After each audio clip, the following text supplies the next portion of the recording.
सूरज और सांची की आज लास्ट टाइम बात हो रही है। सूरज बहुत सोच समझकर एक बहुत बड़े फैसले के साथ सांची के पास आता है। सांची हर बार की तरह सूरज को अनदेखा कर देती है। सूरज को अपने पास खड़े देखकर वो कहती है, तुम्हें कुछ काम था क्या? अगर कोई काम है तो बता दो। सांची और सूरज की शादी को 6 महीने हो गए हैं और दोनों की शादी घर वालों की पसंद से हुई थी। सूरज एक बेहद सुलझा हुआ लड़का है। ऐसा नहीं है कि सांची किसी और को पसंद करती है, पर सूरज उसके मुताबिक वो वाला लड़का नहीं है जैसा वो चाहती थी। दोनों केवल नाम के ही पति पत्नी थे। उनके बीच असल में पति पत्नी जैसा कुछ भी नहीं है। सूरज ने सारी कोशिशें करके देख ली, लेकिन आज तक सांची के दिल में अपनी कोई जगह नहीं बना पाया था। सांची, अपना सामान पैक करो, चलो मैं तुम्हें छोड़ आता हूँ। पर कहाँ सूरज? सूरज भीगी आंखें लिए सांची की तरफ देखकर बोला, तुम्हारे घर। चलो। सांची, मैंने हमेशा चाहा कि तुम भी मुझे प्यार करो। मैंने हर तरह की कोशिश भी की, पर शायद मेरे ही प्यार में कोई कमी रह गई, वरना तो तुम्हें मुझसे प्यार ना सही पर हमदर्दी तो हो ही जाती। और ज़रूरी नहीं है कि हमारी शादी हो गई है तो हमारे बीच में कोई रिश्ता भी हो। आज मैं तुम्हें इस बंधन और घुटन भरे रिश्ते से हमेशा के लिए आज़ाद करता हूँ। सांची को कुछ समझ नहीं आ रहा था कि वो सूरज की इस बात पर क्या रिएक्ट करे। उसने चुपचाप अपना सामान बांधा और सूरज उसे उसके घर छोड़ने चला जाता है। जैसे ही सूरज सांची को घर के बाहर छोड़कर वापस जाने लगता है तो सांची उसे अंदर आने के लिए कहती है, पर सूरज आंखें झुकाए हुए अंदर आने से मना कर देता है। सांची अंदर जाकर अपनी माँ से मिलती है तो उसकी माँ पूछती है, बेटा, दामाद जी नहीं आए? माँ, आज हम दोनों ने मिलकर ये फैसला लिया है कि अब हम दोनों साथ नहीं रहेंगे। दिमाग तो ठीक है ना तेरा? कैसी बातें कर रही है? हाँ माँ, दोनों ने मिलकर ही ये फैसला लिया है। पर बेटा, हुआ क्या है? मुझे पूरी बात बता। मैं सूरज जी को अभी तक अपने पति के रूप में नहीं अपना पाई, और फिर आप ही बताओ, ऐसा रिश्ता कितने दिन चल पाता? बेटा, शादी कोई गुड्डे गुड़ियों का खेल नहीं कि जब तुम्हारा मन किया और तुम सब छोड़कर यहाँ आ गई। शादी के बाद तो औरत का ससुराल ही उसका घर होता है। और बेटा, ये फैसला लेने से पहले क्या एक बार भी तुमने सूरज के बारे में नहीं सोचा? जानती भी हो कितना प्यार करता है वो तुमसे। लेकिन मम्मी, हम दोनों साथ में खुश नहीं थे, और खुद सूरज जी ने ही ये फैसला लिया है। आप ही बताओ ना, जिस रिश्ते में प्यार ही नहीं हो वहाँ साथ रहने का क्या फ़ायदा? अगले दिन सांची सुबह जल्दी उठ गई और देखने से वो कुछ परेशान सी लग रही थी। जब सांची की माँ ने उसे ऐसे देखा तो उससे पूछा, क्या हुआ बेटा, कुछ परेशान लग रही हो, और इतनी जल्दी कैसे उठ गई तुम? माँ, सूरज जी को सुबह मेरे हाथ की चाय ना मिले तो उन्हें सिर दर्द हो जाता है।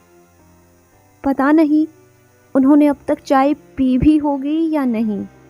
बेटा, अब तो तुम उसे छोड़कर यहाँ आ गई हो, तो अब क्यों इतनी फिक्र करती हो? ऐसे ही 2 दिन और बीत गए, पर सांची की हर बात में सूरज का जिक्र और उसकी फिक्र ज़रूर होती थी। सांची की माँ सब कुछ बस चुपचाप देख ही रही थी। आखिर एक बच्चे को माँ से ज़्यादा कौन समझ सकता है? कहते हैं ना, कई बार हमें प्यार का एहसास तब होता है जब वो इंसान हमसे दूर हो जाता है। एक दिन सांची को याद आया कि सूरज की एक बहुत ज़रूरी फाइल उसने टेबल के ड्रॉअर में रख दी है। अब परेशानी ये थी कि वो सूरज को कैसे बताए कि फाइल कहाँ है। सांची की माँ उसे कब से आवाज़ दिए जा रही थी, पर साची साची तो ख्यालों में ही गुम थी। तो माँ ने उसे हिलाते हुए पूछा, कहाँ खो गई बेटा? कब से आवाज लगा रही हूँ। माँ, मुझे तो अब ध्यान आया, उनकी एक ज़रूरी फाइल मैंने रख दी थी, पर उनको कैसे बताऊं कि फाइल कहाँ है? अरे इसमें कौन सी बड़ी बात है, फोन करके उनको बता दे। मैं क्यों करूं पहले फ़ोन? यहाँ आने के बाद एक बार भी कॉल नहीं की उन्होंने मुझे। हाँ तो फिर छोड़ ना, खुद संभाले वो अपनी प्रॉब्लम।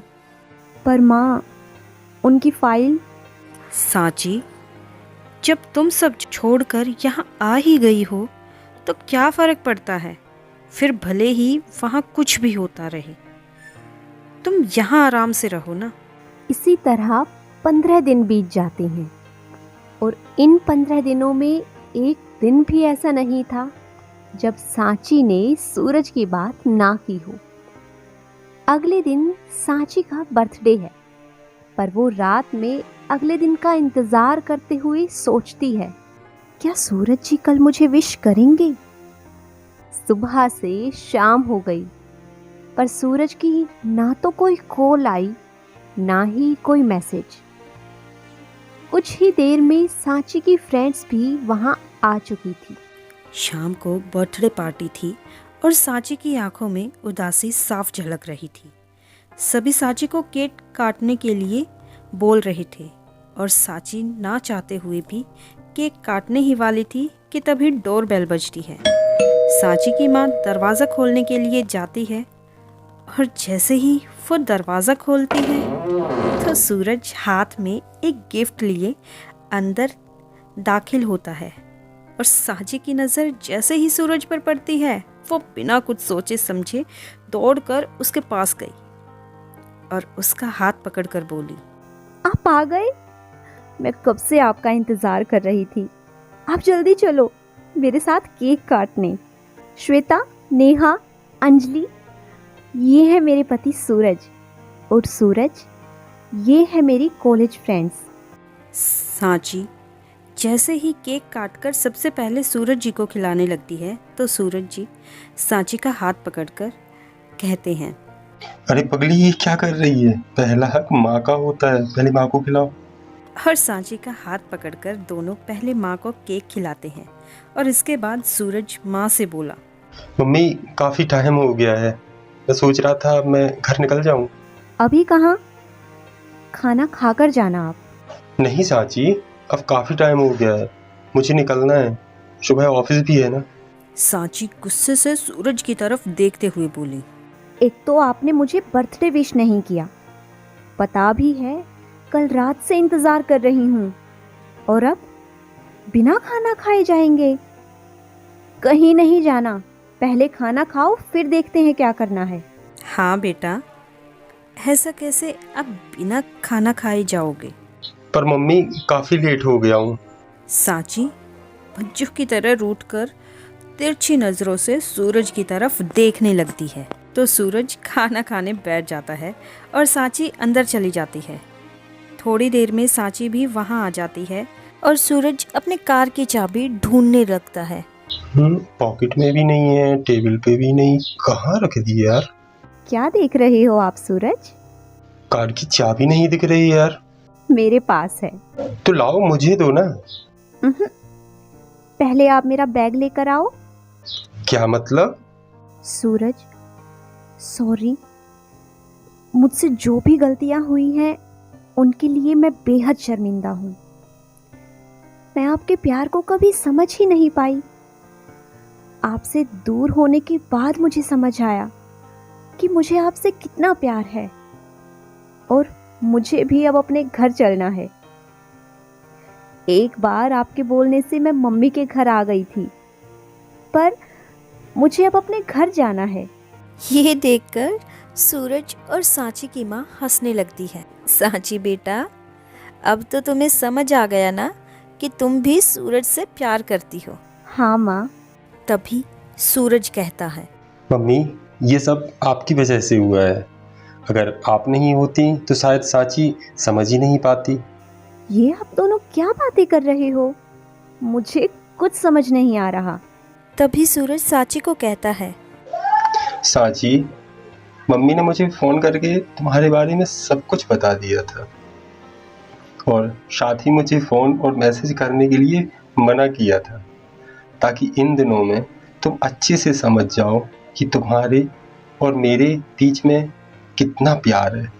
और सांची ये सुनकर शर्मा जाती है।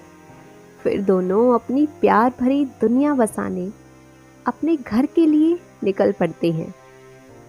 दोस्तों, ऐसा कई बार होता है, हम परफेक्ट लाइफ पार्टनर ढूंढने के चक्कर में अपने आसपास अच्छे इंसानों को खो देते हैं।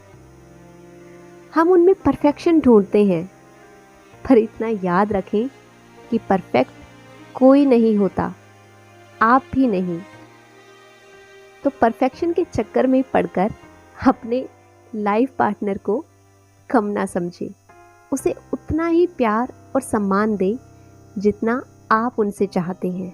अगर आपको आज की ये कहानी पसंद आई है तो इसे लाइक कीजिए, अपने दोस्तों के साथ शेयर कीजिए, और अगर आपको ऐसी ही मज़ेदार कहानियाँ सुनना पसंद है तो चैनल को सब्सक्राइब करना ना भूलें। Thanks for watching.